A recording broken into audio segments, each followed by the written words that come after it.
I'm so excited. This is a story about envy. It's actually a story about grief, and I'm going to see how closely I can match it up to envy. I'm envious of people with parents who they can talk about, and not just for all the reasons that you might think of, but also just because I really like talking. And when one of my parents is dead, I don't have that in my repertoire. So I went out with friends, and we got to talking about our parents, and I say, I have a living father. I can talk about him and his hernias and the fact that one of the surgeries didn't really take, but that didn't bother him because that's his style, and he just kept lifting heavy things, and eventually it went away and healed on its own. And I tell that because that's how I approach life, right? That's my approach to health and wellness. But I can't also say, and here's what's new with my mom who's been dead for 16 years, right? It just doesn't come up naturally. So every time I talk about my mom, it's very contrived, like tonight when it's an envy moth, and I have to say, well, here's a story about my dead mom. But I went out to dinner with my friends, and we ended up in the confectionery while we were waiting for our table, and I'll let you decide why grown adults were at the confectionery before dinner. And on the wall, they have licorice all sorts. And licorice all sorts are delicious or disgusting. It looks like the thing you'd make on day one of confectionery school because it's licorice and candy and it's circles or squares. It doesn't really matter, but the point is, I love it, or I don't know. My mom always got me licorice all sorts. And every time I went home, I would open a drawer in the kitchen and there'd be a bag of licorice all sorts.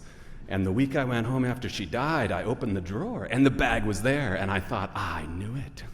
She's not dead. Because how else would this bag be here, right? And that's what happens early on in grief, is someone has died who can't possibly be dead because they're so essential to your life, and yet they are dead. And so your brain tries to figure out what to do with that. And in my dreams, I would see my mom, and I would say, I knew it. The rumors of your demise were greatly exaggerated. You're alive. And she wouldn't speak to me, and that was very unlike her.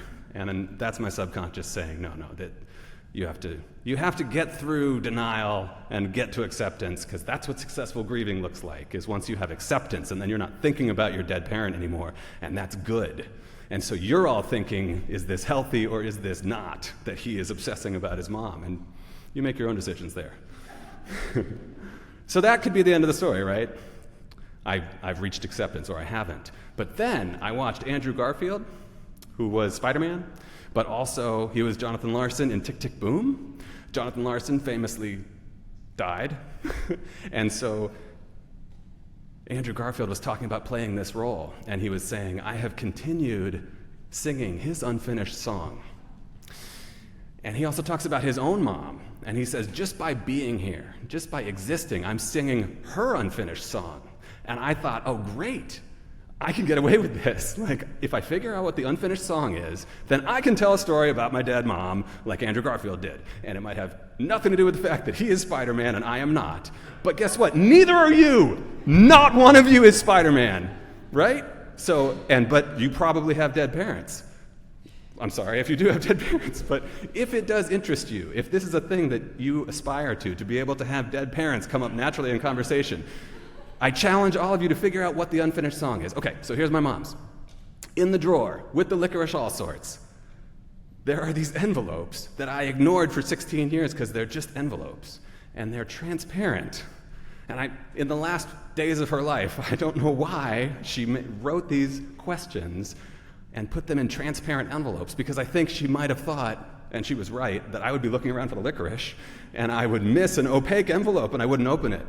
But in the transparent envelopes, there's these questions, and they're the kind of questions that are timeless.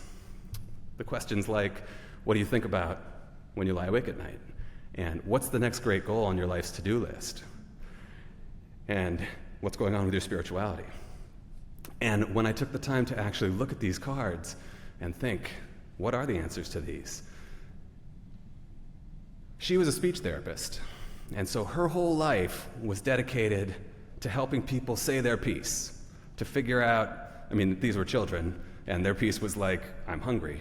But if you apply that thinking to adults, if I'm singing her unfinished song, and these questions are essentially, what are you going to do with your life? What's important to you? Then I can do that, and I am doing it right now. And if I run into her in my dreams again, and I say, hey, guess what? I lied awake at night, and I thought about what's the next great thing on my life's to-do list. And I thought about my version of the afterlife, which is, do you live your life in such a way that people will remember you? Do you live your life in such a way that the people who you've touched in life will think about you and do something about it? Then your question has guided me to this, right here, right now. And she can look at me and say, there's probably an easier way to get a new bag of licorice all sorts. Thank you.